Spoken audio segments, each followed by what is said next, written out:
Adverse position प्रतिकूल कब्जा, जिसके तहत अगर आप कोई इंसान के प्रॉपर्टी पर 12 साल कब्जा करके रखते हो देन वो प्रॉपर्टी आपका हो जाता है, ऐसा लगता है ना?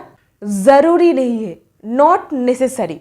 ऐसा क्यों है? भारत में संपत्ति को लेकर के विवाद सबसे लंबा चलने वाला विवाद होता है।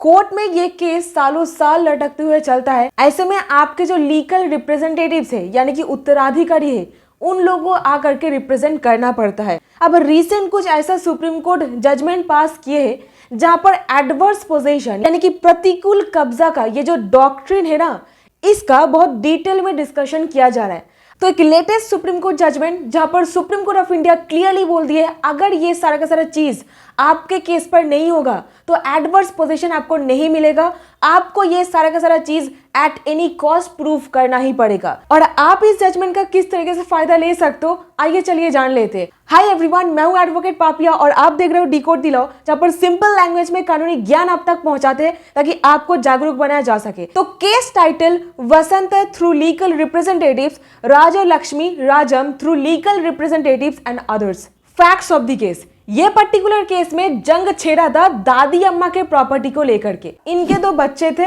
ये हो गए एल्डर सन मनु स्वामी यंगर सन।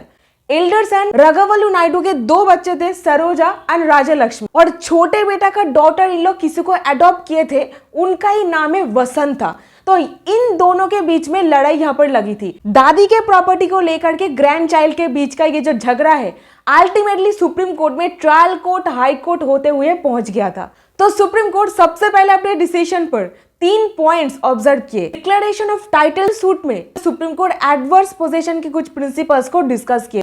सो एडवर्स पोजीशन यानी कि प्रतिकूल कब्जा, जहां पर अगर कोई इंसान कंटिन्यूअस पोजीशन को होल्ड करके रखते हैं एक पर्टिकुलर स्पेसिफाइड टाइम के लिए, तो प्रॉपर्टी आपका होता है। तो सुप्रीम कोर्ट यहाँ पर 3-4 प्रिंसिपल्स के बारे में बताए। तो सबसे पहला प्रिंसिपल एडवर्स पोजीशन का ये जो कंसेप्ट है ना, फैक्ट एंड लॉ दोनों का कॉम्बिनेशन है। On what date he came into position, किस डेट पर पोजीशन पर कब्जा बनाया गया था, number 1। Number 2, what was the nature of the position, position का नेचर क्या था, ठीक है। Number 3, whether the factum of position was known to the other party, यानी कि आप पोजीशन पर कब्जा किए हो, जो इंसान पोजीशन का ओरिजिनल मालिक है क्या उनको ये सब चीजों के बारे में पता था। चौथा point, how long his position has continued, कितने दिन बीत गए हैं पोजीशन पर रहते हुए। अपने लास्ट पॉइंट पर सुप्रीम कोर्ट बताए his position was open and undisturbed, यानी कि पब्लिकली चोरी छुपे कब्जा नहीं बनाया गया था, कोई भी प्रकार की डिस्टर्बेंस वहां पर नहीं थी, यानी कि आप शांतिपूर्ण तरीके से वहां पर रहने लगे थे। और इस बीच में जो इंसान ओरिजिनल मालिक है वो आ करके आपको निकाल देने की कोशिश नहीं कर रहे थे। ये प्रिंसिपल्स की मदद सुप्रीम कोर्ट लिए थे Karnataka board of Waqf versus union of India ये केस से। So these are the points you have to prove before the court. यहाँ पर लिमिटेशन टाइम पीरियड बहुत ज्यादा मैटर करता है, that is section 65 of the limitation act. Limitation act का ये जो टाइम पीरियड कब से शुरू होता है आपको पता है, जिस दिन से डिफेंडेंट का पोजीशन एडवर्स हुआ है राइटफुल ओनर के खिलाफ, उस दिन से शुरू होता है। तो एग्जांपल से समझते हैं, suppose mister A and mister B, mister A is the real owner और मिस्टर बी जिन्होंने कब्जा बनाए हैं। आप मिस्टर बी आप प्रॉपर्टी में घुस गए हो, रहने लग गए हो, ठीक है ना, कोई भी परेशानी वगैरह दिक्कत वगैरह आपको नहीं किया गया है, आप बिंदास रह रहे हो। मिस्टर बी छुपाने की कोशिश नहीं कर रहा है, उनका उद्देश्य ही है वहां पर रहना, रियल ओनर की तरह रहने लग गए हो। वो पोजीशन एकदम हॉस्टाइल हो गया है असली ओनर के खिलाफ, स्टैट्यूटरी टाइम पीरियड, तो कहा जाएगा कि वो पोजीशन एडवर्स हो गया है एकदम आपके खिलाफ। यही फैक्ट के बारे में सुप्रीम कोर्ट यहाँ पर बोल रहे हैं। ऐसे में आपके मन में एक सवाल आ सकता है, ये लिमिटेशन पीरियड का जरूरत क्या है। लिमिटेशन पीरियड की वजह से ही किसी इंसान का प्रॉपर्टी चला जा रहा है। देखिए, कानून उनका मदद करता है जिनको उनके राइट्स के बारे में पता होता है, और जो इंसान को राइट्स के बारे में पता ही नहीं है कानून किस तरह से उनको मदद करेंगे।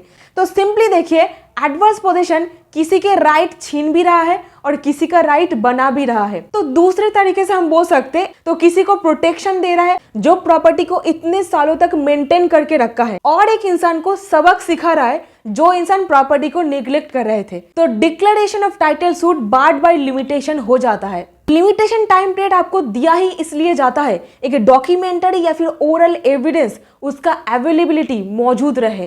तो एविडेंस की प्रयोजनीयता और मौजूदा एविडेंस के साथ ही साथ एनिमस पॉजिडेंडी यानी कि इंटेंशन बहुत इंपॉर्टेंट रोल प्ले करता है, बहुत ही इंपॉर्टेंट रोल प्ले करता है केस जीतने के लिए। लिमिटेशन टाइम पीरियड एक रूल है जिनको फॉलो करना ही पड़ता है हर एक इंसान को। एडवर्स पोजीशन में लिमिटेशन टाइम पीरियड आपको बोलता है टाइम कहां से शुरू हो रहा है और कहां पर खत्म। तो division bench justice Hrishikesh Roy and justice Sanjay Kaul ये डिसीजन पास किए। सुप्रीम कोर्ट यहाँ पर पिटीशन को अलाउ किए थे और ये बोले suit is not maintainable because of limitation, और ट्रायल कोर्ट के जो डिसीजन है उसको समर्थन किया गया था। तो declaration of title suit barred by limitation हो जाता है। कानून का उद्देश्य किसी को पनिशमेंट दिलाना नहीं है, प्रॉपर्टी छीन ले करके, बल्कि एक इंसान जो इंसान का प्रॉपर्टी को मेंटेन करते हुए अरसों बीत गया है उनको प्रोटेक्ट करना होता है, सेफगार्ड करना होता है।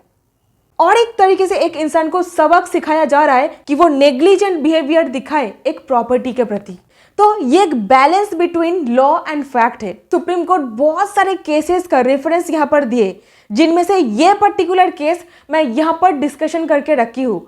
जरूर इस केस का फायदा उठाइएगा, ब्यूटीफुल जजमेंट है honourable supreme court of India के द्वारा। So that's it in this video. मिलती हूँ अगले वीडियो पर। लाइक कीजिएगा, शेयर कीजिएगा और कमेंट सेक्शन पर अपना ओपिनियन बताइएगा। बहुत बहुत धन्यवाद।